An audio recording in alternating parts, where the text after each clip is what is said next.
Kejap. Bagi Nora tarik nafas. Kejap guys. Bagi Nora tarik nafas kejap. Sumpah suara dia macam, oh my god.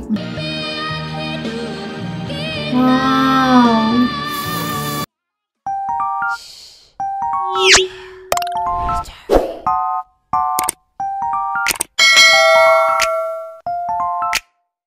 Hi, Assalamualaikum guys, and welcome back to my YouTube channel. Hi guys.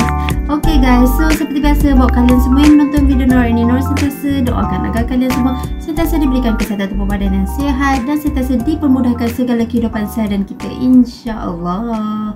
Okay guys, okay, so bertemu kita lagi untuk video reaction Nora untuk kali ini. Diharapkan kalian semua yang menonton video Nora ini, okay, diharapkan kalian semua, anda semua, okay, yang menonton video Nora ini, okay, agar berada dalam keadaan sihat dan sentiasa happy selalu ya. So jangan lupa untuk jaga kesihatan diri dan stay safe ya guys. Always stay safe.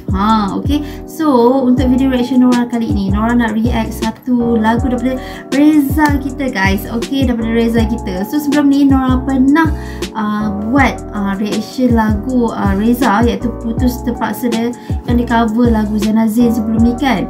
So Nora dapat banyak request daripada kalian semua untuk Nora buat reaction lagu Putus Terpaksa versi yang baru daripada Reza ini. Okay, so Nora memang tak sabar sangat nak tengok sebab video reaction Nora yang pertama sebelum ni, yang Nora buat reaction mengenai adik Reza kita nyanyi lagu ni juga. Okay, memang sangat-sangat wow, bagi Nora macam tak senang duduk tau. So Nora dengar juga lagi sekali Reza cover lagu ini untuk versi dia yang kedua untuk kali ni. So dah tak sabar sangat. Jadi tanpa kita lengahkan masa lagi ya guys, jadi mari kita lihat video ini. Let's go. Bagi Nora tarik nafas kejap guys. Bagi Nora tarik nafas kejap. Sumpah suara dia macam, oh my god, macam kita punya sorry, kita punya jiwa ni macam terikut-ikut tau dengan suara dia. Wow, serius sangat best. Okay, part chorus dia tarik memang best.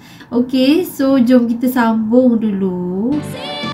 Okay guys, so Nora macam sangat-sangat macam tak boleh nak bernafas je guys dengan suara dia tadi. Dan bila dia nyanyikan yang part chorus tu makin tinggi kan nada tu, Nora rasa macam terikut-ikut, okay, macam terikut-ikut alunan jiwa Nora, macam membuai-buai. Wow, macam mana nak cakap Nora tak boleh nak explain sangat. Wow, tapi itulah dia apa yang Nora rasa bila dengar suara Reza nyanyi lagu Putus Terpaksa ni versi yang kedua ni. Memang best, okay, sebab dia nyanyikan dengan secara berdiri ya guys kali ni, dan dia all out habis. Dia betul-betul berikan yang terbaik lah untuk Nora. So bagi Nora, walaupun dia menyanyi cara duduk ke berdiri ke, suara dia tetap sama best, sama bagus ya guys. So Nora memang sangat-sangat meminati adik Reza kita ini. So good job Reza, good job sangat. So well done sangat-sangat untuk adik Reza kita. Nyanyi lagu ni memang best. Dan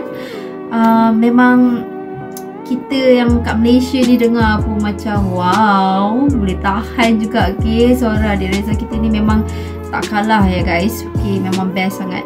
Okay, so Nora rasa sampai sini sajalah video reaction Nora untuk kali ini. Dan Nora rasa if you guys like my video, okay, seperti biasa buat kalian semua yang menonton ni, okay, jangan lupa untuk tekan butang like, subscribe, comment and turn on notification juga untuk dapatkan update yang terkini daripada Nora. Dan jangan lupa subscribe channel Nora ini jika anda sokong dan support channel Nora ini ya. Okay, so hope you guys enjoy watching sampai habis. Dan berjumpa kita lagi dalam next video yang akan datang. So, Assalamualaikum. Bye-bye.